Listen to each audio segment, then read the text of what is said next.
सर्वेभ्य नमो नमः। मैं मोनिका तालियान आज आप सभी के लिए संस्कृत वल्लरी के जो हमने पहला नवम पाठ पढ़ा था उसका अभ्यास कार्य लेकर आई हूँ। इससे पहले वीडियो में मैं आपको यह पाठ समझा चुकी हूँ। आप उस पाठ को पहले समझ लीजिए, क्योंकि जब हम अपना अभ्यास कार्य करते हैं और उससे पहले हम अपने पाठ को अच्छे से समझ लेते हैं तो हमें अभ्यास कार्य करना और समझना आसान हो जाता है। जिन बच्चों ने पाठ 9 की जो हमारा गौ सेवा पाठ है उसकी वीडियो नहीं देखी है समझाने वाली यानी एक्सप्लेनेशन, वह पहले उसको देख लीजिए। अब आपका अभ्यास कार्य कर लेते हैं। एक पदेन उत्तरत यानी एक पद में आपको उत्तर देने हैं। यहाँ पर जो आपके एक पद में उत्तर देने हैं इन्होंने ऑप्शनल यानी बहुविकल्पीय प्रश्न बनाए हुए हैं। एक प्रश्न है और उसके इन्होंने 4 उत्तर दिए हुए हैं जिनमें से आपको सही को चुनना है। वैसे तो मैं ये कार्य कर चुकी हूँ, फिर भी आप अपने प्रश्न को अच्छे से समझ लीजिए। भारतवर्षस्य सर्वश्रेष्ठः पशु कः अस्ति? भारत देश में या भारतवर्ष का सबसे श्रेष्ठ पशु कौन है? इसका उत्तर है आपका गौ यानी गाय। मातृवत पूज्या का अस्ति? माता के समान किसकी पूजा होती है? गौ यानी गाय की। गोवत्सः के भवन्ति? जो गाय के पुत्र होते हैं। वत्सः का अर्थ होता है पुत्र या बछड़ा। जो गाय के बछड़े होते हैं वे कौन होते हैं? इसका उत्तर है वर्षभः यानी बैल। कृषि कर्मणि भारतवासिनानां सहायतां के कुर्वन्ति? खेती के कार्यों में भारतवासियों की कौन सहायता करते हैं या कौन उनके सहायक होते हैं? इसका उत्तर है वर्षभः यानी बैल। जो आपके अन्य ऑप्शन हैं उनको मैं इसलिए नहीं बता रही हूँ कि आपकी वीडियो ज़्यादा लंबी हो जाएगी। यदि आप उनका अर्थ जानना चाहें तो अश्वः यानी घोड़ा, मृगः आपका हिरण, व्याघ्रः बाघ और अजा माने बकरी, सिंहिनी जो आपकी शेरनी होती है, मूषिका चुईया, अजाह यह आपका अजा का बहुवचन है यानी बहुत सारी बकरियां, अश्वाह बहुत सारे घोड़े, मृगाह यानी बहुत सारे हिरण, सिंगाह ये आपका बहुवचन है बहुत सारे शेर, मूषकाह बहुत सारे चूहे, सर्पाह बहुत सारे सांप। इस प्रकार आपके अन्य शब्दों की मैंने हिंदी बता दी है और ये आपको जो हमारे संस्कृत के पशु के नाम हैं, पशु पक्षियों के नाम आपको याद करने के लिए दिए जाते हैं, वहाँ पर ये आपके सहायक होंगे। गोमयेन किम निर्मित्यन्ते? गोमयेन यानी गोबर से क्या निर्माण किए जाते हैं या बनाए जाते हैं? उत्तर है उपलानी यानी उपले। जो गोबर के उपले होते हैं, हमारे क्षेत्र में तो इनको उपले ही बोलते हैं, लेकिन कहीं कहीं पर कंडे इस नाम से भी गोबर के उपलों को जाना जाता है। उपला नाम प्रयोगः कस्य स्थाने भवति? जो उपले हैं उनका प्रयोग किसके स्थान पर होता है? उत्तर है आपका ईंधनस्य यानी ईंधन के। जो आपकी लकड़ियां हैं, लकड़ियों के स्थान पर या कोयले के स्थान पर हम ईंधन के रूप में उपलों का प्रयोग भी करते हैं। इस प्रकार ये आपके एक शब्द में उत्तर आप इनको कह सकते हैं या फिर आप इनको बहुविकल्पीय भी कह सकते हैं। आपका दूसरा प्रश्न है पूर्ण वाक्येन उत्तरत? पूरे वाक्य में आपको उत्तर देना है। यहाँ पर पहला प्रश्न है गौ किम किम ददाति? यानी जो गाय है वह हमें क्या क्या देती है? इसका उत्तर है गौ दुग्धम दूध देती है, दूध से ही हमें घृतम तक्रम च घी और छाछ प्राप्त होता है। उससे अलग गोवत्साह गाय बछड़े देती है या जो बछड़ी होती है वो बड़ी होकर जो बछड़े और बछियाँ होती है बछिया तो गाय का ही रूप लेती है और जो बछड़े हैं वो बैल का रूप लेते हैं। गोमयम यानी गोबर, गोमूत्रम, गोमूत्रम यानी गोमूत्र, आदि ददाती, यह सभी देती है। यहाँ पर जो मैंने उत्तर दिया है ये अपनी समझ के अनुसार दिया है। यदि आपके शिक्षक गण इस उत्तर से भिन्न कोई उत्तर कराते हैं तो आप परीक्षा में उनके अनुसार ही करेंगे। इसको आप दोबारा भी देख लीजिए। गौ दुग्धम ब्रैकेट में घृतम तक्रम चा मैंने इसलिए लिखा है क्योंकि घी और छाय जो है वो हमें दूध से ही प्राप्त होती है। गोवत्सः यानी बछड़े, गोमयम गाय के गोबर और गोमूत्रम गाय का मूत्र, ये सभी गाय हमें देती है। दूसरा प्रश्न है गौ अस्मान कथम पालयति, गाय हमारा कैसे पालन करती है। गौ अस्मान मातृवत पालयति, जो गाय है वह हमें माता के समान हमारा पालन पोषण करती है। वर्षभाः किम किम कुर्वन्ति, वर्षभाः जो गाय के बछड़े होते हैं यानी बैल, वह क्या क्या करते हैं। इसका उत्तर है वर्षभाः हलेन क्षेत्राणि कृषन्ति, षट्कानि वहन्ति, कूपात् जलं च कृषन्ति, अन्य कार्याणि अपि कुर्वन्ति। इसका उत्तर यहाँ तक है कि जो बछड़े हैं वह खेतों में हल जोतते हैं या खींचते हैं, गाड़ियों को ढोते हैं, गाड़ियों में बैलों को जोतकर हम उनसे इधर उधर जाने का काम करते हैं। कूपात यानी कुएं से जल खींचते हैं या कुएं से जल वो निकालते हैं, और अन्य कार्य भी वह करते हैं। गौ किम किम खादती, गाय क्या क्या खाती है। गौ वनेषु क्षेत्रेषु चरती, घासम भूसम च खादती, जो गाय है वह जंगलों में और खेतों में चरती हैं और घास और भूसा भी खाती है। गोमूत्रम कथम उपयोगी भवति, जो गाय का मूत्र है वह कैसे उपयोगी होता है।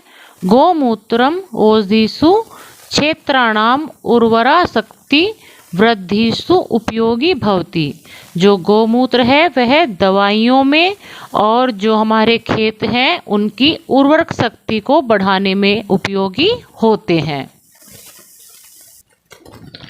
आपका तीसरा प्रश्न है अधोलिखितेषु वाक्येषु रिक्त स्थानानि उचित पदै पूरयत, नीचे लिखे हुए जो वाक्य है उनके रिक्त स्थानों में आपको उचित शब्दों के द्वारा उनको पूर्ण करना है। उचित शब्द से अर्थ है कि इन्होंने यहाँ पर ब्रैकेट में आपके बहुत सारे हर ही प्रश्न के 3-3 शब्द से आपके ऑप्शन बनाए हुए हैं, उनमें से आपको सही पद चुनकर लिखना है। जैसे यहाँ पर इन्होंने रिक्त स्थान बनाया है भारतवर्षस्य सर्वश्रेष्ठः पशु अस्ति, भारत का सर्वश्रेष्ठ पशु है। इसके आपके जो ऑप्शन दिए हैं वर्षभः यानी बैल, गजः हाथी, गौ यानी गाय। अब आप कह सकते हैं कि वर्षभः भी है, लेकिन जो वर्षभः यानी बैल है वह गाय के वंश का है, और आप अपने पाठ को भी पढ़ चुके हैं, उसमें भी आपने देखा है कि गाय को ही भारत का सर्वश्रेष्ठ पशु बताते हैं और वही हमारे भारतवर्ष की सर्वश्रेष्ठ पशु है। तो सही उत्तर हो जाएगा गौ। गौ अस्माभ्याम ददाती, गाय हमें देती है, और दुग्धम, तो दूध हमें गाय देती है, तो वो आपका सही उत्तर हो जाएगा दुग्धम। भारतवासिनः जनाः पालनम कुर्वन्ति, जो भारत के लोग हैं वह इसका पालन करते हैं। कैसे पालन करते हैं। आदरेण यानी आदर से, निरादरेण यानी बिना आदर के, अनादरेण ये भी आपका बिना आदर के ही है। तो माता के रूप में हम इसको पूजते हैं और गाय का हम आदर के साथ पालन करते हैं, तो आदरेण आपका सही हो जाएगा। वर्षभः एव यहाँ पर भारतवासिना सहायताम कुर्वन्ति, जो बछड़े हैं वह किस प्रकार भारतवासियों की सहायता करते हैं। तो कैसे करते हैं? क्रीड़ा क्षेत्रों यानी खेल के मैदान में, गृहेषु यानी घर में, और कृषि कार्येषु यानी खेती के कार्यों में। तो जो बैल हैं या बछड़े हैं वह खेती के काम में सहायता करते हैं। तो इसका सही उत्तर हो जाएगा कृषि कार्येषु यानी खेती के कार्यों में। गोमूत्रम अपि उपयोगी भवति, गाय का मूत्र भी उपयोगी होता है। किस रूप में होता है? ये आपका वनस्पतिषु यानी कि पेड़ पौधों के लिए, या पेड़ पौधों में, रोगेषु रोग में, या औषधेषु यानी दवाइयों में। तो आप अपने पाठ में जान चुके हैं कि गोमूत्र का प्रयोग हम दवाइयों के रूप में या दवाइयों में करते हैं। इस प्रकार आपका औषधेषु पद जो है वो सही होगा, आप उसको भरकर अपना वाक्य पूर्ण कर सकते हैं। आपका चौथा प्रश्न है, अधोलिखितेषु पदेषु विभक्तिम वचनम च लिखत।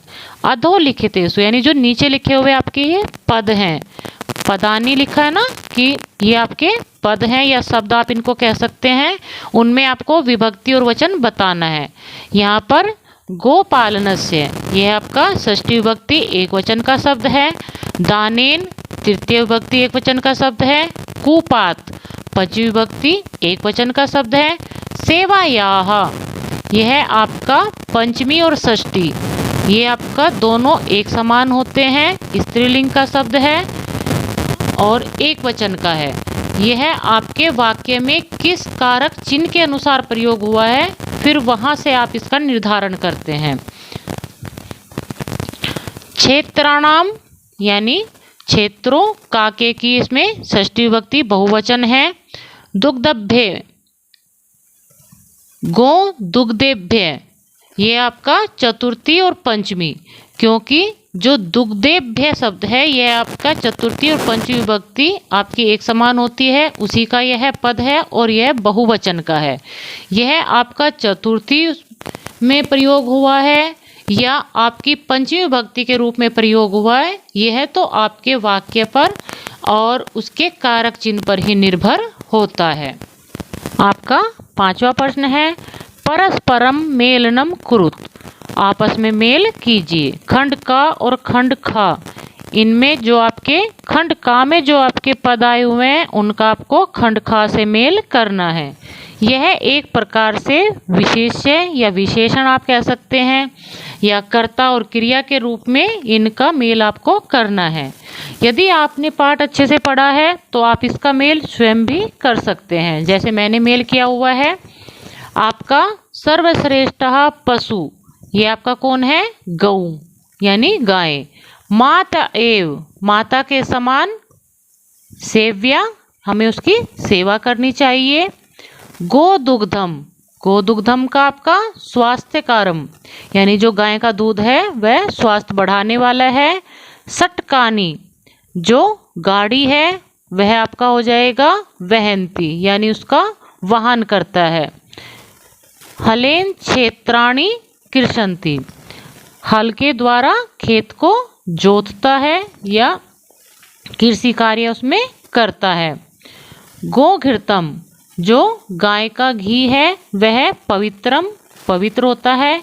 गोमयेन गाय के गोबर से उपलानी यानी जो उपले हैं वह गाय के गोबर से बनते हैं। इस प्रकार ये आपके मेल हो जाएंगे। आपका छठा जो प्रश्न है उसमें है, संस्कृतेन वाक्यानि रचत, यानी संस्कृत में वाक्य बनाइए। यहाँ पर इन्होंने कुछ पद दिए हुए हैं, उनका आपको प्रयोग करते हुए संस्कृत में वाक्य बनाने हैं। कुछ वाक्य मैंने बनाए हुए हैं, यानी कि एक एक पद का मैंने एक एक वाक्य बनाया हुआ है। आप चाहें तो इनको भी लिख सकते हैं, या फिर मैं कहूँगी कि आप स्वयं अपने आप एक प्रयास कीजिए और अपनी जो शिक्षिका है उनको दिखाइए। आप यदि स्वयं पर अभ्यास करते हैं तो बहुत अच्छी बात है। वाक्य जो मैंने बनाए हैं उनको भी आप देख लीजिए। असमान गौ मातृवत सेवा करणीय, हम सभी को गाय की माता के समान सेवा करनी चाहिए। गौ अस्मभ्याम बहु उपकारम करोति। यहाँ पर मैंने भवती लिख दिया था, लेकिन जो आपका करोति है वही सही होगा कि जो गाय है वह हम सभी पर बहुत सारे उपकार करती है। उपयोगी, गौ अस्मभ्यम उपयोगी भवती। गाय हमारे लिए उपयोगी होती है। भारतवर्षे सर्वश्रेष्ठः पशु गौ अस्ति। यहाँ पर श्रेष्ठः विसर्ग छूट गए हैं तो आप इनको लगा लीजिए। श्रेष्ठः पशु, हाँ, भारतवर्ष में सर्वश्रेष्ठ पशु गाय हैं। वयम यानी हम सभी। वयम भारतीयः स्मः, हम सभी भारतीय हैं। स्वास्थ्यकाय, ये आपका हो जाएगा गो दुग्धम स्वास्थ्याय हितकारी भवति। जो गाय का दूध होता है वह स्वास्थ्य के लिए हितकारी होता है। फिर आपका प्रश्न संख्या 7 है, संधि विग्रहम कुरुत। संधि विच्छेद कीजिए। यहाँ पर आपके जो इन्होंने शब्द दिए हुए हैं, पूजा आदिसु, पूजा प्लस आदिसु, तथेव तथा प्लस एव, बहु उपकारकम यानी बहु और उपकारकम, मातएव माता प्लस इव। इस प्रकार ये आपका संधि विच्छेद हो जाएगा। ये आपके मूल्य आधारित प्रश्न हैं। वैसे तो ये आपको स्वयं ही करने होते हैं, फिर भी मैं इनकी हिंदी बता देती हूँ। माता एव सेव्या का अस्ति। माता के समान सेवा करने योग्य कौन है? इसका उत्तर गौ हो जाएगा। गौ अस्माभ्याम कथम उपयोगी भवति। गाय हमारे लिए कैसे उपयोगी होती है? यह आप अपना पाठ पढ़ चुके हैं कि गाय हमें दूध देती है। उस दूध से घी और मट्ठा या छाछ जिसको हम कहते हैं, संस्कृत में तक्रम बोलते हैं, वह हमारा मिलता है गाय से। गाय का गोबर, गाय के जो गोमूत्र होता है वह, और गाय के जो बच्चे होते हैं, बछड़ा या बछिया, वह हमारे सभी उपयोग में यानी काम आते हैं। तो इसलिए हमारे लिए गाय उपयोगी है। ये आप संस्कृत में इसको बनाकर लिख सकते हैं क्योंकि आप अपना पाठ पढ़ चुके हैं और अभ्यास कार्य भी आप कर चुके हैं। फिर आपका रचनात्मक कार्य है।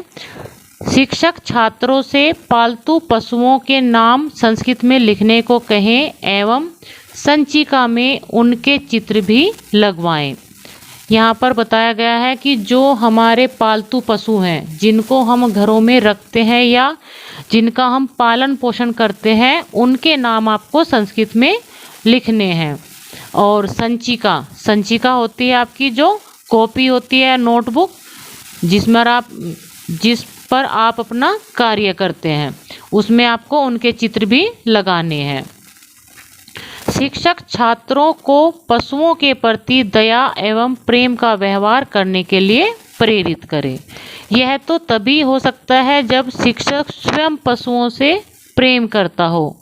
पशु पालतू कौन से होते हैं आपके? कुत्ता, बिल्ली, गाय, आपके बकरी, घोड़ा, और भी बहुत सारे पशु हैं जिनको मनुष्य पालता है।